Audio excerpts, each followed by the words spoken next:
off. If you really are streaming, There'll be you like intro wait music. to see until anyone's watching and No, then start talking. No, I think we just ignore everyone who's watching. We should have an intro at some point. We'll figure it out. We should say what we're doing. Why are we doing this? Okay, go ahead. Why are we doing this? Okay. Oh, okay. Why are we doing this? Okay, so I'm Kim. This is my husband, Jason. We have been working on various businesses together since 2006 officially. 15, yeah. 2015, this specific 15 membership plugin. 15 years? Yeah, I guess it was 2005 to now, 15 years. Okay, long time. We live together. We're husband and wife.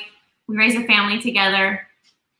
We work together all day long. We never get a break from the business and from being parents. And we're often talking in the kitchen and we're about fun business topics, life topics. Yeah. And we're like, we're pretty smart. People would benefit if they could hear us. We need to save this for prosperity. We do. We say like, oh, we should be recording this. This is an interesting conversation. And then we never get around to it. So yeah. So every week we keep track, be like, hey, let's talk about that on Friday. Let's talk about that on Friday. Yep. We have a list of about 6 things we might get to. Maybe not. We should get it. Oh, we should start construction. We'll start every episode with status of construction on the office barn. We bought the house we live in now 2 years ago, and there's an outbuilding pole barn. Yeah. It's empty. It was used previously as a storage for RV for the previous owners. Mm-hmm. We're not RVers yet. Yeah, I know. Now, we had already gone on a contract to renovate the RV garage when we were like, an RV would be a really good idea now. But we love the house, but it doesn't have a private office for either of us. Right. I'm comfortable working out of the kitchen office. There's a little desk situation, but Jason's just migrating all day, trying to find peace and quiet. And now that COVID has happened, our kids are not going to school. They haven't been at school, and it's summer.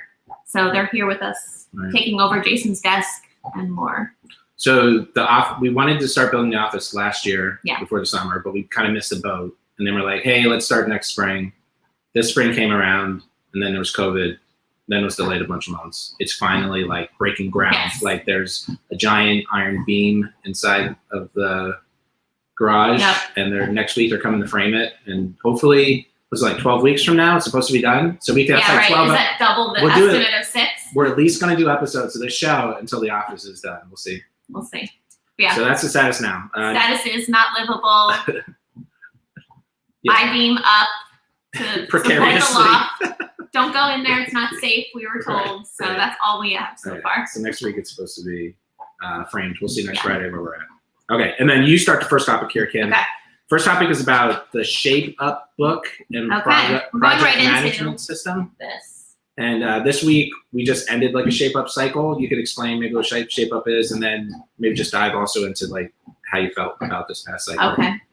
So we manage a Paid Memberships Pro, a membership plugin for WordPress, and we have a team, including ourselves, of 13 people that work on the project.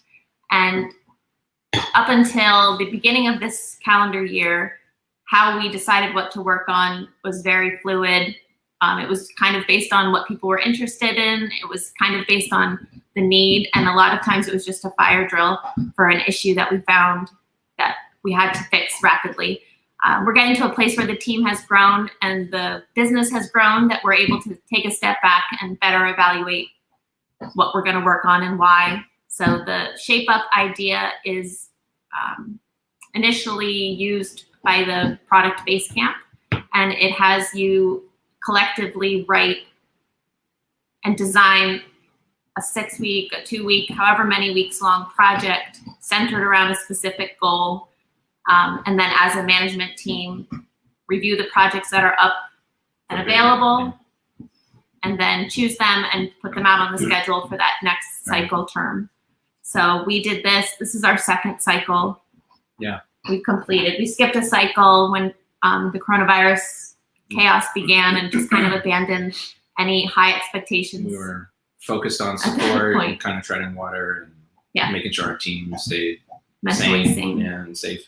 So we did it this past cycle, and we had kind of a preparing for the next cycle call on Tuesday, and I think there was some dissent a little bit. So something that happens every cycle we've done this so far, and it's kind of happens, I hear other people who are implementing Shape Up. And the Shape Up book is free, so look up Shape Up book on the Basecamp website. It's free, so you can read all about it. But one of the ideas is to say, hey, we have 6 weeks, and we're going to implement this, and you shape the work so you can get it done in 6 weeks. And the idea is at the end of 6 weeks, if you're done or not, or whatever you have, like that's it, stop. Yeah. Like that was it. And I think part of the idea is to force you to like work within 6 weeks. But if you messed up and you didn't estimate well or figure it out, what often happens on projects is like you say, hey, this might take 6 weeks, and it ends up taking 6 months, and it just drags on because you feel like you have to finish it. You're invested. Yeah. So the idea of a Shape Up is you'll have a project like, hey, I thought this would take 6 weeks. We didn't get it done. And now it's like, hey, don't keep working on it. You have to pitch it for the next cycle. And then you pitch the next cycle. Hopefully you've learned something. You can make a better estimate for how to finish it. But what was it like the beginning of last cycle? We had like 12 projects. It might have been 12, something like that. We had like 10 projects that we were pitching and bidding on. We were considering these 10 projects. And we had a schedule of 2 months to fit them in across like 4 different people kind of managing each project. And we fit like, I think it was 10. We fit 8 of them in, and there's 2 left over. And then like Andrew said, I could really do that one. So this one will only take half as long, and this one I'll do. And then we said, oh, so-and-so could work on this one. Like some new people we hired. Let's have the new people work on that one. Yeah. And so we ended up like all 10 things. Rich was like, which of the 5, 10 things are we working on? And we're like, all 10. It fits in 2 months. Let's do it. So we kind of took on too much. Yes. So some of the projects either still require some work, or another thing we found is that it's a bit of an afterthought in the Basecamp, Shape Up book, like how you market and launch a feature. They're talking about features for their software as a service app. And they're like, when the feature's out, you push it to production, and now everyone can use the new feature. But our projects aren't like features, and it's not a software as a service, it's open source. And so if we built kind of, I guess, some of the things we built were like new products, but most of they're features, but they're big, and it's like, this has to be, there's like a change process of how to like educate people about the new feature and how to prepare them for it and make sure it's backwards compatible. And so like documentation has to be updated, email marketing, all this stuff has to be done. So that's another thing. Like in some cases we're finished with the code, but there's both like, from a technical standpoint, I'm like, I'm not gonna merge that in and push it out yet. It needs to, we need to figure out like how to do that safely without breaking 100,000 sites. And from a marketing standpoint, it's like, oh, we need all the documentation in place. Right. So there's like all this extra work. We're like, hey, I coded a thing. Kind of where we're at is there might be, a technical goal reached with these projects, and they got done within their time frame, but now they kind of just sit and wait for code review, and they wait for the marketing team to take them over and, give them the attention that they should deserve from a marketing standpoint, the content that they deserve, webinars like this, all that stuff. And I'm feeling very responsible that all 10 things have to be pushed out. And we have the month of August to take vacation and also push all the stuff that we built. Yeah. I don't know how I can reconcile the just leave it, let it go kind of mentality. I mean, part of it is knowing that we could pitch it for next cycle to complete should make us feel better. And then as in all things in our business, and I think in general, if we always set it up so we're at least learning. So a lot of times we do experiments on the website, we try to launch a new product, we try to do a brand new thing, there's a lot of risk involved. So it's like, oh, maybe we built this whole plugin and we tried to launch it and no one cared about it. But like, at least we learned along the way, like about that solution and how to launch in the future and things like that. And it's like, that's happening. So even if some of the stuff didn't get pushed, and there's still this month, we'll still push it, we'll still potentially push it later. The other person who works closely with me in marketing, Travis, was advocating that pitches include more of the marketing piece in them. So if it's a more technical development project, like SendWP was a good one that just turned out and worked because it was a week-long project. I got involved early. The documentation had to be done for them to accept it. So that one, it worked. But the larger development projects just kind of live with the developer until someone from marketing pokes their head in and says, well, what's going on here? And we're busy enough that we're not poking our head in, or I'm not being pulled in. But I think there is a case to add some of that. Yeah. But I'm also okay with to the bid. Like building it and it works and it doesn't have to be launched yet. And then we figure out the marketing and then we launch it. Like each of those is a separate 6 weeks to build it, 6 weeks potentially to market, maybe 2 weeks or 4 weeks to market it, 2 weeks to launch it. Like that's, and it can be done in that process. Because if you're like building documentation too early and they're like, you know what, like I moved it, it's not on that page, it's on this other one, you got to update your videos and stuff. It's kind of too much pressure on the developers to be like, are you sure this is 100% how it's going to work? You're like, nah, we're making changes along the way. But if developers are estimating 6 weeks to develop, then the pitch should take 8 weeks. And leave 2 weeks for marketing. But I think it's like, no, develop, and then after you have it, then you market it. But it's like, now it's built. I want it out there. Yeah, you get to that point where you have this, graveyard of code. It's not graveyard. It's like it's a graveyard. I drank my wine already. We started with a hot topic between us. Good. It feels like a graveyard of code. It feels like we should have never done it. Like, why did we even? It's still there. It's ready to go. We have so much code like ready to go. Like so many GIFs that can be plugins. And so then many plugins that can be at the same time in these few weeks, imagining new projects that are going to be shiny and fun and unknown. Okay. And they're gonna win the bid. Oh, for the next cycle. I feel like it would be hard to win a bid, and at the same time, marketing is limited. Development is bigger, so they can build and grow more. They can produce more than we can, and then we can only accept like 2 pitches of marketing. Is marketing a bottleneck on development? I don't know. We're a bottleneck on release. Yeah. For sure. So to say like, we built this thing last cycle. This cycle, marketing stuck with it.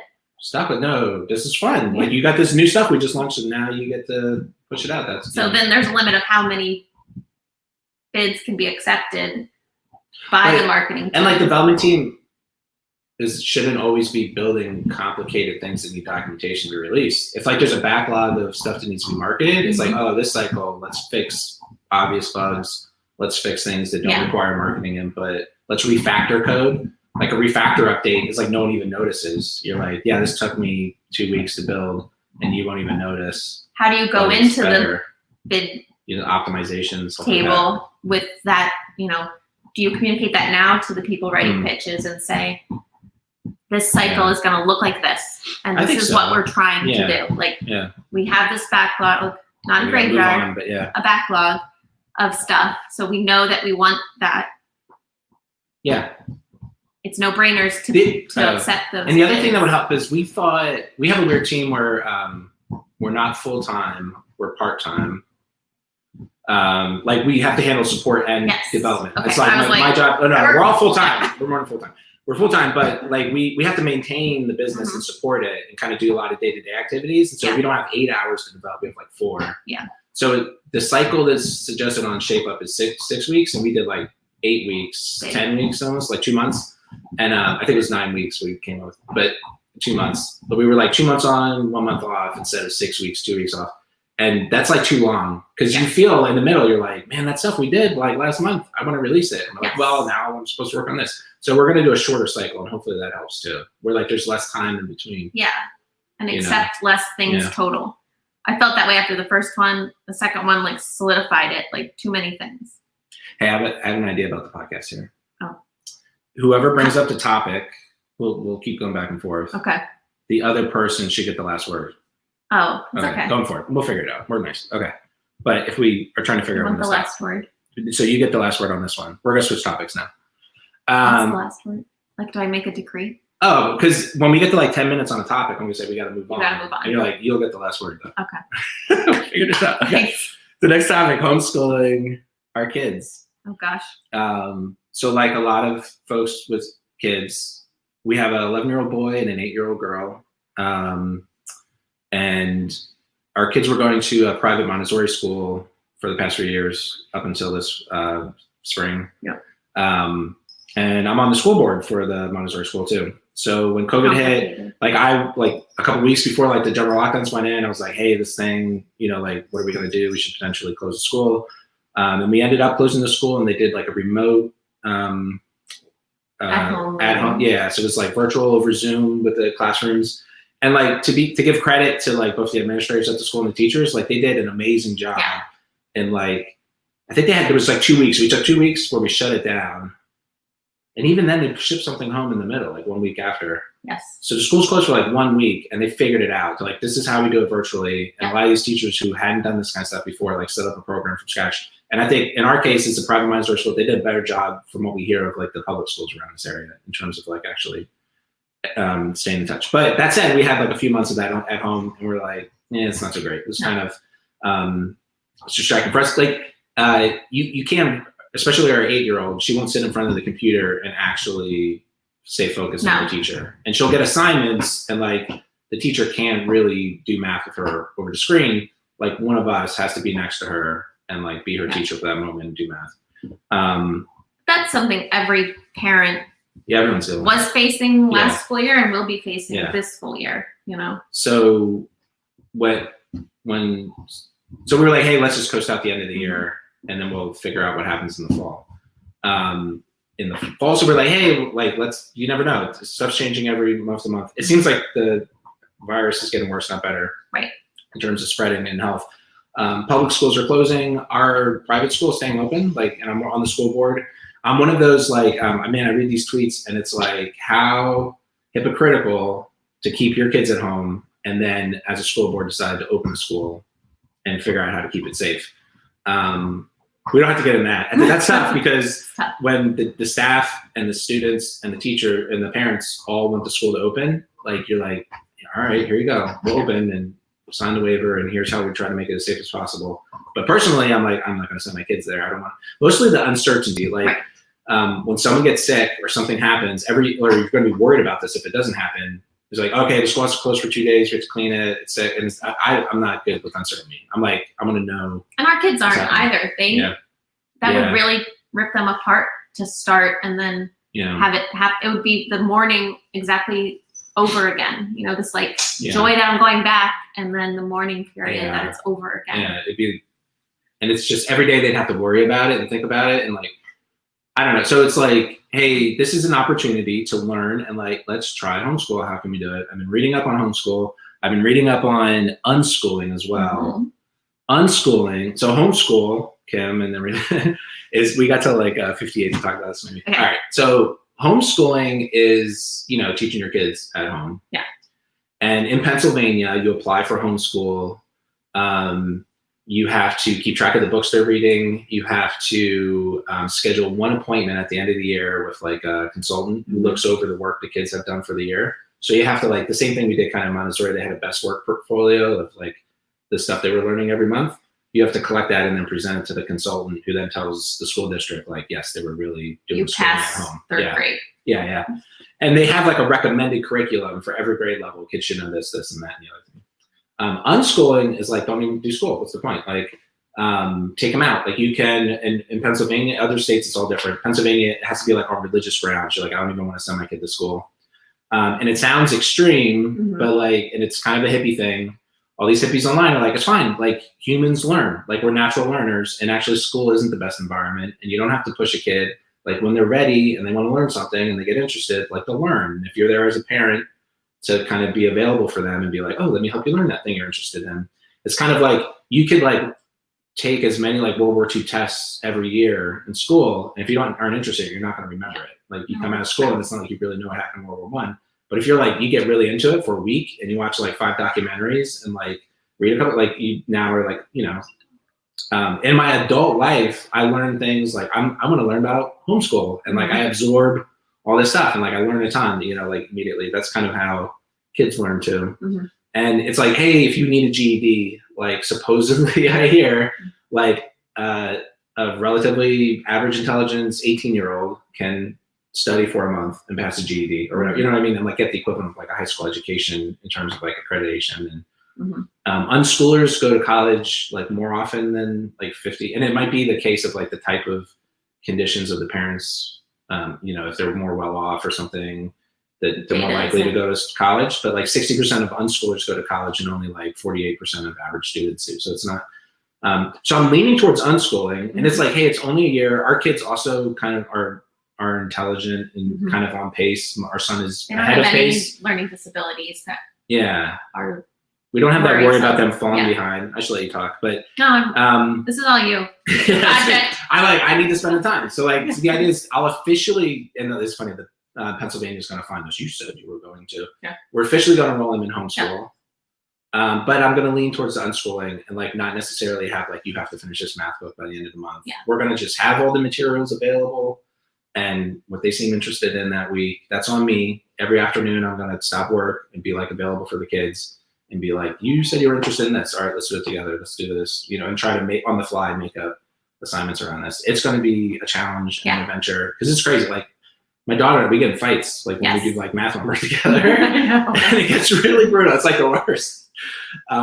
They don't listen to I remember trying to teach Isaac to ride a bike, and like he won't listen to me. And then my Uncle Jeff just like is let me try this. And all of a sudden the kids, if you have kids, you see it's still like listen every word. It was like he was not even listening to me. How do I do it? And then Uncle Jeff just like pushes him down a grass hill on the bike, like go. And he figures it out. And like in like 2 minutes he's riding the bike. And I was like, man, I couldn't even get him to like listen to anything. The first step. That's probably just being their parent, being like right. Yeah. And I think school's the same way. I mean, Marin is like, you don't understand. And I'm like, I'm pretty intelligent. Like I graduated third grade. Like I know how to subtract. Like you should trust me. I think the answer is 6. And she's like, but the teacher said. But we also we got through that challenge this spring a bit, where it's like, hey, like the kids kind of understand, like I'm your teacher. And I feel hopefully the unschooling, there's less of a like, I'm forcing you to do something you're not into anyway. It's like, well, you want to do this, I'm just helping you, and so hopefully that dynamic works, and we'll see. That's going to be fun. I'm worried about your mental health. 2 minutes about mental health. I know. More wine. What? You need more wine for your mental health, I think. It's going to be interesting. We don't know yet any, how's it going to go, I think we just try it. And at any point we can reverse anything and change it, Yeah. It's a crazy time. Like it's wild. If I could feel safe, I think it would be good to get some kind of tutor or some kind of like, education student or something, to give them income and to give our kids a break from us and us a break from them, And that might come up. And I feel like, but it's hard to know that that's a safe choice if you're, it's less exposure. Yeah. I guess I'm like a controlling person. Like I want to be involved. Like I don't want to just like outsource this to someone else. I'm going to have to be there anyway. Right. And I do feel like tutors and individual subjects. It's funny too. We were sending our kids to private school, so that costs money. Yeah. And it's interesting to think about stuff where it's like, oh, like if they get into piano again, it's like that's almost like an education budget we have. It's like what we were paying for private school. It's like, oh, all right, let's hire like a really great piano tutor, that will help you, and like they know how to teach piano better than I do for sure. That time we tried to do it over the phone. That was so bad. I'm like, I don't know if she's in the right position. I don't know the position. Okay. You get the last word, and then next subject. I think the last word is to be determined, because we don't. Go file paper. We don't know. This is kind of just like a. We said it, so it's true. And by the way, we're not reading comments, but we'll try to address afterwards. Hopefully these comments, I think we'll follow up on Twitter, Facebook, and YouTube. Yes. So we'll see your comment afterwards and follow up. All right, next topic, vague help requests. I don't know if you want to. Okay.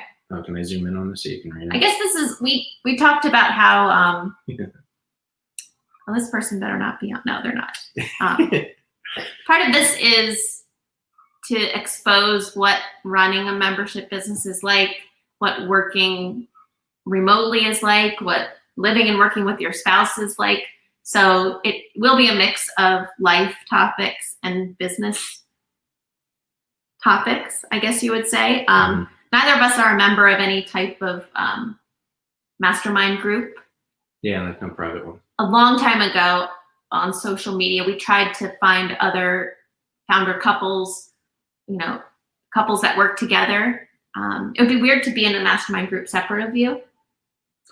it might be great. Like when but we were at Cabo Press weird. and we would split up. Yes. And we're like one person business wise. Yes. Like we couldn't be hired. If I ever interview for a job, you have to hire my wife, or she's, I'm not gonna. I don't actually know half the things. It seems I know. It's really we work hard. together, so that's why I think if we were in a mastermind group, would they allow a married couple in it, or is there a certain type of mastermind group that you would need that was only based of couples like this? And then I would do breakouts and stuff, and it would work that way. But in a way, like we have our own mastermind group, you and me. Yeah. So now we made it public, right? Okay. So this is more of a business topic, and it has to do with the type of email queries, support queries we get for the plugin. But you might also be getting these types of questions about your membership product. And it's just a very vague support request with not very much information, or information that is very easily found in content on your site. Yeah. And easily found because you know where it is. So this is what someone emailed us. Can you please explain me your pricing features, refund policy, documentation of your features, and whole details? I want to know more details about your plugin. And I chuckle when I see an email like this because— Did you just reply with a link to the website? We didn't reply. Okay. You told us not to, so we were like, okay. We're just like, yeah. That's a tactic. Sometimes people in general, so sometimes it's not that vague, it's specific, but it's like, if you Google, you will get this answer. Yes. And so when people ask those questions, I'm like, give it a little time. They'll probably try Google after this. Yes. So give it a few hours at least, maybe a day, before you Google it for them and get back to it. Like, they might figure it out on their own, like sometimes it's that easy. It might also be an email they're writing to many people like us. Yeah. So they're copy pasting, blind copying the email contact forms for various membership plugins, and then, asking the research to be done for them almost. Sometimes that's good. Like, if you reply and you're like, I'm the owner of the business, here you go, some help. Yeah. Oh my God, I can't believe you got back. No one ever replies to me. Such good care. Thank you for answering my question very specifically. That's like kind of good marketing, but sometimes it's a trap. Yes. Because the kind of person who just says, does your plugin do the main sentence it says it does on the homepage? Right. And you're like, and you go above for them, then they're like, oh, you're gonna make a whole website for me for free or $300, and they're like, oops, and you kind of just, then you don't know when to cut it off. You're like, I have to cut them off at some point. It's hard to respond to a vague request like that and not sound rude and like you're pandering. You just wanna, there's the case, no reply is kind of the best reply sometimes, especially when you don't know how to say in a kind way that won't come across rude. Just go to our website. Or right? When people haven't used it, it's especially because it's free and open source. It's like you got to install it and use it. Yeah. It's like how to add a level. It's like as soon as you install it, there's a link that says here's how you add a level. Like you'll figure it out if you try it. And I guess it's a big deal, but when they're so vague, it's like I can't tell you, man. You guys spend the time doing the research. I think that too evolves over the life of a product. So if you're just starting out and you get big support requests, you probably will go above and beyond. You probably will if the time why not? Tell them everything. We had another support person recently feel like they're getting less than they used to get for their, and they're in a reduced price for the product, and they feel like the service has changed. And that's interesting. And it also speaks to the life of the product, because when it was just starting out, we did everything people asked. We went above and beyond every moment, Really, wouldn't it be cool if it did this? Or like, now there's an add-on that does this. Everything, every feature request became code, became an add-on, rolled into core. And it helped it grow to where it is. But now we have a giant footprint of like this technical debt we got to maintain. I think when other people are starting WordPress businesses, it's natural to want to work every day, all day, answer every question, respond positively all the time. 100% yes, we'll do that. And there's a lot of early on, that close interaction with the customer is really valuable. It goes both ways. So it's like me talking to you, I'm learning about the types of businesses that want to use our software. And so it's like and we still every once in a while do something kind of pro bono, or I do a consultation call, or we spend more time than we usually do with customers, because I'm curious about their kind of site. I want to learn. But that's not the case anymore. Like we've been doing that for a bunch of years, and Right. every once in a while we're curious about a specific thing. But if someone says like, "How does your membership plugin have membership levels?" I'm like, I'm not going to learn anything from talking to that guy.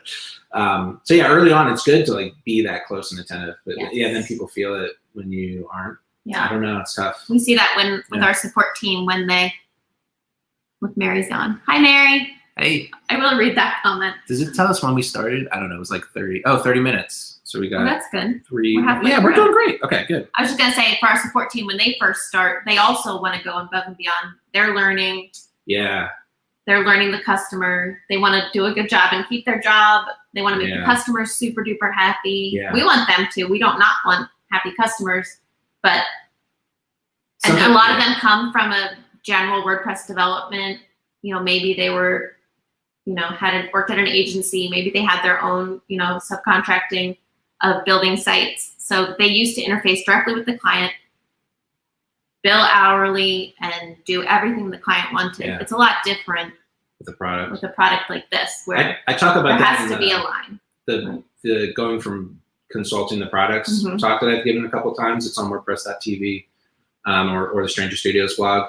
But yeah, that's the biggest thing is in consulting, you go above and beyond and you solve every problem they have. Like that's how you make money. That's kind of your job. That's how you get referrals.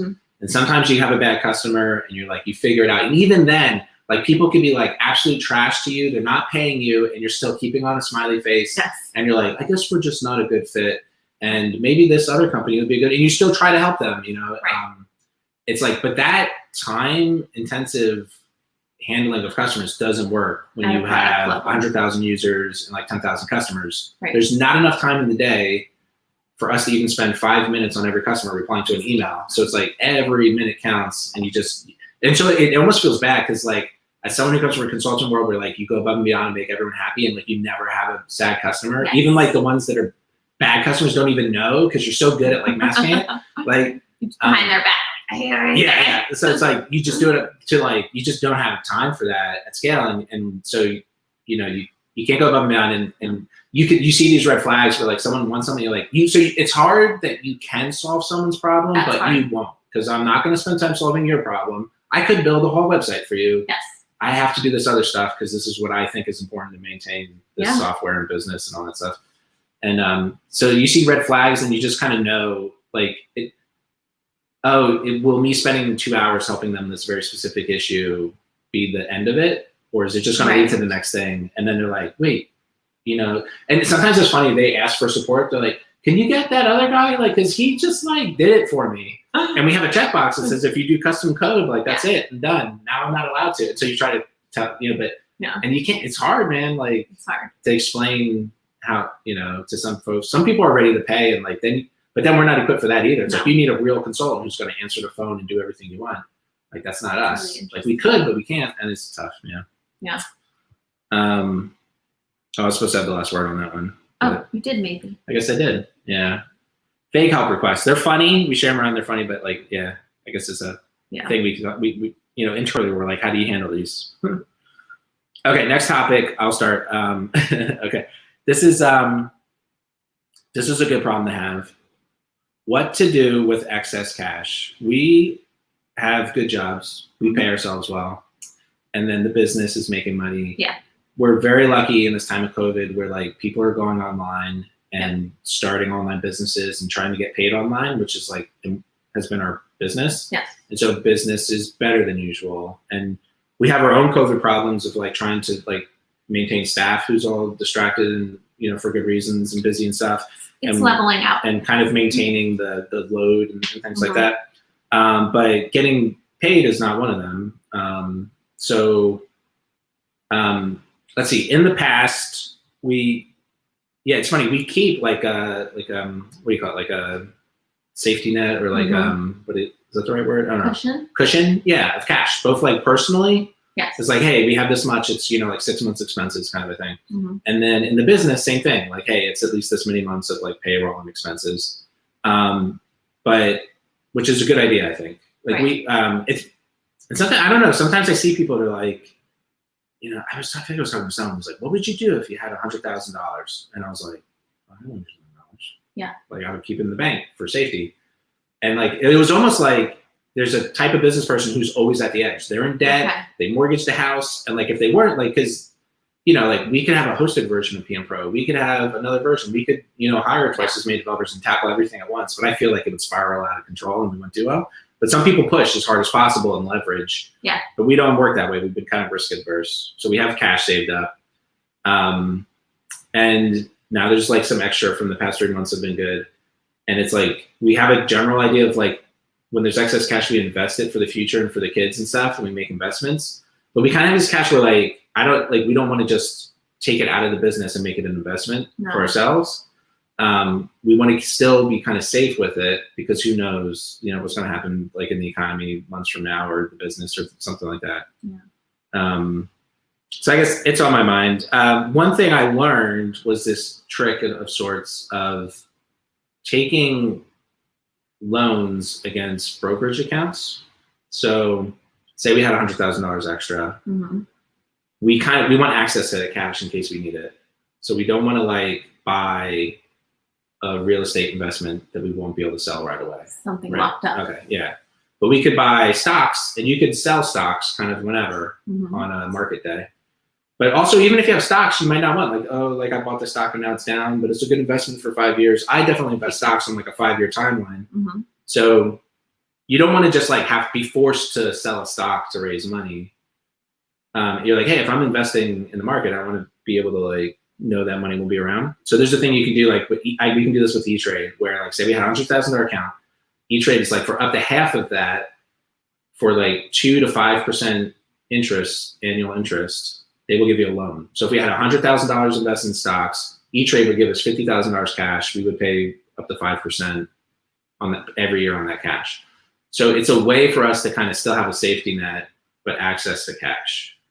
You can sell the stock. Yeah, and worst comes to worst, you're like, I can't pay back that loan. Then you sell the stocks and pay back the loan, the money from the stocks. And yet it's 50%, so the market would have to tank more than 50% for you to like, you know, lose. And whenever you put money in the market, it's a risk. Yes. But especially now, actually, but it's kind of, I don't know. So it's something I'm thinking about. So it's like, hey, here's a business trick that maybe some people know about where it's like, oh, like you have an extra $100,000. You don't want to like put it away so you can have access to it, but you want to you want to do something kind of more forward thinking and investment. You can invest it in stock market and take a loan against you know, and every brokerage account has different versions of this. So I'm going to be looking into that and possibly that's what we're doing with some of our excess cash. Last word. Kim lets me do all the investment and saving stuff. Last word is, I think we should just get a pool. Get a pool, yeah. No. It's a good investment. It's not an investment. The value of our home. Everyone I talk to who has a pool hates their pool. Like Is it almost like a everyone. Especially all the people with kids that are Ed was telling older us kids. not Once to your get- kids aren't young, they're all like, why do we have a pool? Yeah. And I'm like, okay. That goes on the line of like making your house vacation like Yeah. not That was a being able topic to we could have travel. talked about. That's true. Yeah. Like we go through this loop of like, Going I on wish a we trip. could go, we'd be going on a vacation this summer, but we can't. No family vacation. Like it's hard to travel in COVID. And then you figure out the way you could. You're like, all right, we could drive to the beach, get a beach house, make sure like rent it 2 days earlier so it's clean and make sure it's clean. Make sure the beach house has a pool. But then like you're in a beach town, but like you're not gonna go to a restaurant, you're not gonna go to the amusement park. When you go to the beach, you're gonna be worried. And like you're just gonna be at a house with a pool. Yeah. And like you'll spend thousands of dollars to go be at a house with a pool for a week. And you're like, wow, that like $5,000 is a decent down payment on a pool for real. Like it buys a hot tub basically. Like so it's like let's just buy stuff for the house. And I think other people like if you look at a Home Depot or Lowe's. I've been trying to buy a zip line. Oh really? Yeah. It's sold out Zip lines are everywhere. sold out. Everything for kids is sold out. Like baby pools, bikes, bike helmets. I haven't been able to find. I was looking for hoverboard for Marin. You can't find anything. Yeah. I don't know. The manufacturers are just not. Yeah, that's true. Like, rapid, well, a lot of the factories and refilling shipping this is, stuff. you know, All understaffed. upset, yeah. And so the pipelines are closed down too. But yeah, people are like just spending money on their homes in the It's the right US, people choice. who still have income. Yeah. Yeah. But we're gonna go camping, so that's the other option. Is like you Take can a go really camping. cheap vacation. Yeah, yeah, With no running water. That's what you should do. yeah. It'll be fun. Like a way to get Oh back. my gosh. That one's tough because we kind of live in the woods too. So it's kind of like we could be camping like at a place with no amenities in the woods, or like we live in the woods, like just go sit in the backyard It's gonna be fun. during the day. But it's fun, yeah, just to be out of the house and doing something different. We're maybe next week, like we're gonna be like in the middle of buying and planning for camping, so like we can have a We camping have topic. 3 weeks till we go. Yeah, we gotta start Or buying 2. some stuff. 2.5 weeks. Yeah, I tried taking notes on it. We'll share some camping tips next week. I got a podcast you can listen to from Leah on NPR. Oh, what's that? About camping. It's Do you know the name? You remember? I'll show you. Find it. We'll call them. It's like specifically like camping tips.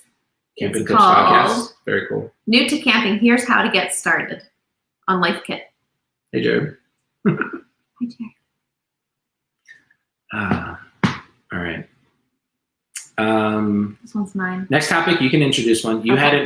had an idea for a new business idea. Ideas come to you We get them all the time. all the time. Ideas come to me all the time. You know, I was in the bathroom when this one came, and I was like, what if? Oh my goodness. So part of having this membership plugin is writing documentation for various third-party integrations. Specifically, payment gateways is where my head was at with this one. And writing documentation, how to find an API key, how to set up a webhook are 2 that we have to do for all the 6 payment gateways on our core ones, any add-on gateways that we offer. And every WordPress plugin developer has this same need. They have to write documentation for using a third-party tool. And third-party tools change. The screenshot changes. The location of the account button. Stripe just had a big update to the Yes, their dashboard. whole dashboard Yay. changed. And it's very pretty, but every screenshot we have, possibly the text steps we have to locate Yeah. a setting have changed. And that's on every plugin author that has a documentation page about Stripe. Now has to go do that. So I said, why isn't there a service that people could pay and subscribe to that served them accurate documentation provided by that third party? Mm-hmm. So there's something called schema, and schema on the web is a format to tell screen readers, search engines, what that content structure is and what type of content it is, so you can do interesting things with it. You might see like an enhanced snippet at the top of a Google search Right. If you search for a recipe. Yeah. Jinx. And it will have ingredients and steps. So that even with our, we have a Google Hub. Is that what it's called? Nest Hub? If I look up a recipe on it, it'll show me the ingredient list. Mm-hmm. It'll show me the recipe steps, and it can advance me through step by step. So I can use that screen as my cookbook. So I have this idea, could we establish a schema for documentation? Yeah. And have buy-in from sources like Google, like Stripe, like PayPal to populate content into a shared. I guess at first you thought this is what the service would do. People would maintain those docs on behalf of Stripe, maybe? We could maintain on behalf of Stripe. Yeah. So there could be a team that builds the most popular documentation drop-ins, and we kind of sell them as a product, and they get dropped onto the Pay Nurses Pro website on the Stripe doc page. Mm-hmm. You make money. Their burden is less. Yeah. But you then take everything bigger. I guess it was interesting. It's like whenever Kim has a business idea or I have one, we talk about it. So we'll try to like have those kinds of discussions in public. It'll be fun. We went a little far on this But one. one thing I always do is like in this case too, I was like, oh, we can make it more complicated and open source and free. And then you're like, wait a second, how do we make money? Because Kim was like, hey, it's a service. What would you pay to be able, like we would pay someone, I don't know what it was, like $100 a month to $1,000 a month to like give us access to like documentation that you maintain. Yes. And we just know like when we on our site, it would say like, find your Stripe, API key, and that documentation would just be maintained by someone else. And when Stripe updates, we don't have to like remember to go update. That's like a burden. So it's kind of like scratch your own itch. But then, that's when we got into the like, what if it was like a format and, you just got Stripe to do the documentation in that format. Yeah. So that it just was always available. You could subscribe to it like you do RSS feed. Like your site would just subscribe to the Stripe documentation and embed it. And there's still room for a company to, like there was a schema, like a how-to schema. So I was like, they have to have this, like a document. And there was one called How-To, which is kind of applicable, kind of not. And there's tons of software for like code blocks and there's tons of software to like manage your documentation yourself. Table of contents. Yeah, and how to navigate it, make it easy to link to and stuff. But like, it's like, man, why isn't there like an open standard for documentation that's just like as crawlable as anything else, and like would make it really easy to like have JavaScript on your page that just says, I need, describe the how-to. It's like Stripe, find the Stripe API key, and it's like, oh, I have a document. You like as you're like at like I could see it like in the WordPress editor. You're like add documentation, and it'll bring up a search, and you're like, install Stripe API key, and would search the internet for how-to schema like that. And be like, oh, here's one on the Stripe website. And you're like, yeah, put that doc in my doc. And it's kind of like shareable. It's such a, there's like SEO implications when you create that documentation. Like you want the traffic. You don't want other people to be able to embed it on their website. Yeah, one of the traffic, updating your Stripe API key version. We have a blog post about that, and it gets traffic. Beyond what the plugin audience is, because it's agnostic, because it's needed, and there's not really other public documentation besides the Stripe website. It could be like, it reminds me about, there was a business, I forget what it was called. Maybe, I don't think it was Ning, but it was something like that, where it was a social community for brands. And I don't know if it was Ning, but Ning was definitely like a social network type thing, but I think there's something else where it was like, but they created a community for every big brand. They took like the list of like the Fortune 500, and they created a website, and like, here's where people who like Coca-Cola can talk. And they had like a forum and blah, blah, and all this stuff. And then their business model was like, we're going to maintain it. And then if it's busy, we're going to sell it to Coca-Cola. Like for $1,000 a month, you can claim it and then manage it. And for like $100,000 a month, you can get extra features. So I could see something kind of similar where like a distributed documentation company is like, we're going to do documentation better than you are. And we're going to maintain it for Stripe. And Stripe, if you want to pay us, you can manage it. But we're actually going to do such a good job at it that like, we're going to rank higher than you on Google. We're going to blah, blah, blah. And then we're going to kind of force you to pay to get access to that traffic coming to our better document. But the thing is, like, here's the thing that I thought about this is, this is definitely an itch. Like, documentation is a problem. It's so hard to find. Maybe we just need to find them people who love writing documentation and are good at it. And like, we don't like writing documentation. That's why we want a business to handle it. So it's like, here we're thinking, if we were going to start this business, do we really love documentation? Like, no, it sucks. So you need to find the person who does, and this will be a good business for them. I don't know.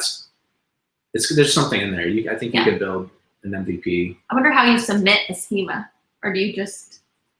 Like the update. I don't know. And they're all like, Microsoft, Google, and Facebook figure them out. They build them. They design. They need them. But it's open, so they probably have discussions. Like schema.org, right? It's a site where they house them. I haven't been there in a while, but they probably like, hey, we're having a discussion, or have a Slack, or something. I don't know. So you could say, hey, we need, like, how-to is nice, but we need like a documentation. And when I thought of it, I'm like, there is, like, it's HTML, like heading, whatever. But could you build like a crawler that knows, oh, this is documentation, and just accounts for all the different documents, or you just add it manually, like you link to API at stripe.com, and you're like, this is all documentation. It gets crawled, and we, it has a format, and like headings. They're not all exactly the same, but there's headings and sections. Code blocks. I don't know. It would have to like be tagged with like the company name, like certain like hidden things about it that make it trustworthy.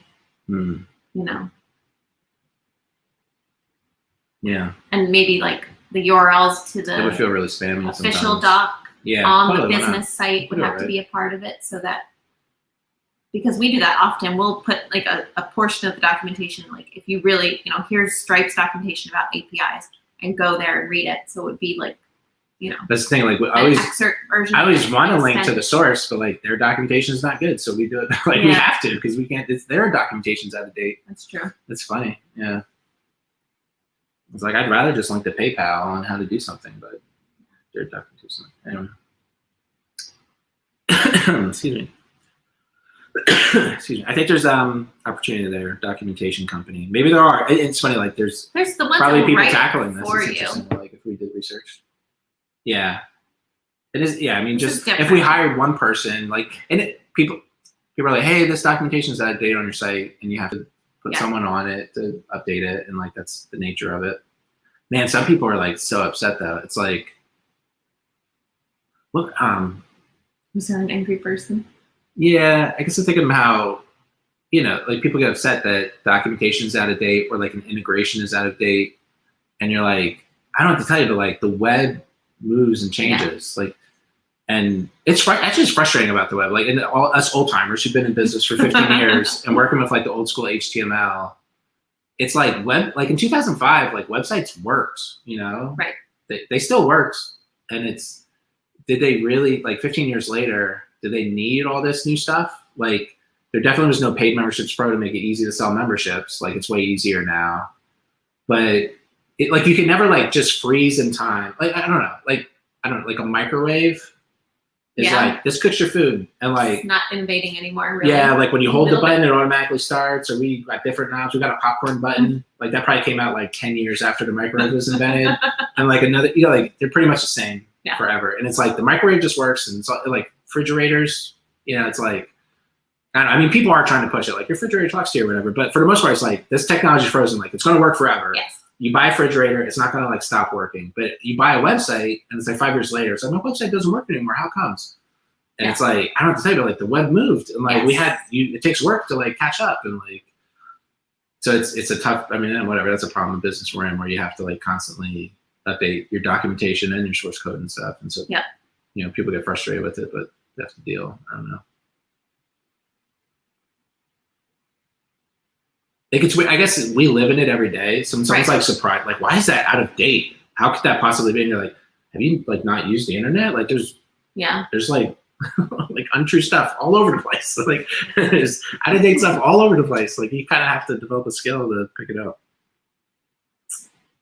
All right. I don't love documentation enough to start that business. Yeah. So I think someone should do it and then subscribe. Yeah. Yeah, because if you had like just like if you were you just had a bunch of documentation you maintained for like $10 a month for each module. You're like, I went to Stripe, the PayPal, the 2Checkout. Yeah. Well, we pay $100 a month, and you maintain it. How many people could you get to pay you $100 a month to maintain it? Yeah. I don't know. Or a lot. Or if you do like develop the schema in the web browser for documentation, then you consult with all the big companies to get them to like pay you to like manage their documentation. Okay. That'd be interesting. Couple more minutes. Meta. Let's get meta. How did the podcast go? And do we have any ideas for names for the podcast? Okay. I think it went well this time, but I think we talked about these topics internally a little bit more. Too much. Beforehand. Yeah. So it felt like it's a recap of what we already talked about. Yeah, but it'll be more interesting to have topics that are like fresh. Fresher. We really have to be like, don't talk about that. Save it for the podcast. Which is hard. That's hard. Or just have more podcasts. So maybe it's like on the fly. Impromptu. Yeah. Name ideas? How do you feel about it? I agree with that. I think it went well. I think it's casual. I think I drank my whole glass of wine and you didn't touch yours. I didn't touch mine. I would enjoy it after. I have to take the dog to the vet later, so I'm. Yeah, it's tough. She'll be okay. And yeah, this feels good. It's like, I don't know, like looking at the computer or not. Do we have good chemistry? He's touching me. This is fun. I don't have any ideas for names. I felt like something would stand out, but maybe if we watch it, think about it. Yeah. If people have ideas, feel free to recommend. How about I married my boss? I married my boss. Okay, that's good. Because you married me. But it sounds like I married you. Something different. Yeah. Oh, does it? But is that why it's funny? It's clever. Like it's married not what you to think your it work. is. Married to your work. Married to work. That sounds bad. Yeah. I don't name things. Don't ask me to name it. Yeah. I'm just shocked that it's like we Fridays haven't been with interrupted. Kim and Jason. Yeah. Yeah. The dogs were a problem before. Yeah, she had her tennis ball. And the kids are downstairs. They're doing good. Yeah. That's fun. It's fun. All right, we'll think about names. Okay. This was good. We're going to keep track next week. We'll be back next Friday. Thanks, y'all. Thanks, Hopefully Sam. we'll do we see want these to answer comments some and reply. comments? I don't know if we should do it on the Okay. show. Should we? I think. Okay. Should we? Let's do it now. Why not? We can always edit it out. But someone's like just having an issue with PM Pro. That's not fun. No, it's not an Okay. issue. IMD He's was just saying hi. all right. Patricia would love to work with her partner. I know it's good. It's like It doesn't work for everyone. yeah. Some people are like, I could you never do that. And it's like, I guess it's almost insulting. You're like, well, you have to like them a lot, and like, like It's not always roses. no, in it's this. tough. I feel like it's tougher every year. Yeah. But it's nice. We definitely get to spend a lot of time together and like build things and share together and It's verging on too much time these last few months, I want to do say. something together. It is like at night. You're like, can I just go watch like my own TV show? Doesn't by everyone just myself? want to be alone for a It little is- bit? Like, There's nothing to I talk know there's about. lots of people that are completely alone, Yeah. and they would love to have a rowdy household with them, Yeah. you know? Yeah. And I don't not want a rowdy household. I This is just the want, real meat. This is okay. Go for it. Yeah. like, an hour of alone time would be In the office. innovative. Yeah. No, it's cool. And yeah, It's good. but it's hard. We have nothing to talk about, so it's like Right. if we go out to dinner, we're like, "How you doing? How was your day?" Yeah, You're that's like, "I know. I the was best. there. I was there." It sucks. It was good. No. Yeah, there isn't anything new.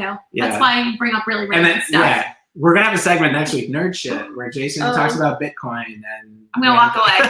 I'll be like with the bottle. I try to like, talk when Kim's eyes glaze over. Like, do you need me to talk about physics to help you fall asleep? Oh my god. What else? Okay, some other folks looking forward to installing Payments Pro for SaaS in about a month. Cool. Awesome, James. Good luck. Let us know if you have issues connecting OAuth for Okay. single sign-on. Micro programs. Cool developer. Oh, all right. You found our developers page. Oh, Awesome. nice. Hopefully they can work out. We've done single sign-on with things, so let us know how that works out. It kind of just depends on like what you're integrating with. Mm-hmm. Mary Jo says hi. Wash hands. I think emoji. she meant to do waving. Oh, wave hands. Okay. Is there a washing hands emoji? Jared No, says there hi. should be. Yeah. Jaren and Mary are on our team. PHP page locking recipes on our list. Oh, because they're if it's app. Is it not the Uh, WordPress site is kind of outside of it, or maybe they're gonna lock? Oh yeah, locking files outside of WordPress. So if your app is on the same server in a different folder, Mhm. you can use that one. That is super cool. Yep. Boss Corner. The Boss Ansi Corner. says. Oh, thanks for watching. Ansi, did you hear "Married My Boss"? I think that's good. I married my boss. Boss Corner, Supreme Leader and Boss Lady. Those are our internal team names. Yeah. No, nobody calls me Boss Lady. They just had to give me a name. We'll think of something. We'll have the kids name it. We'll be Princess Unicorn and Yeah. Dabby McDabbers. That's what you'll be. Yeah. Doesn't how we sign off. Isaac, Oh, how should we no, sign we're not going to sign off with the dab. All right. All right. Thank you. That was good. Till next time. Yep. See y'all. Next week, Friday.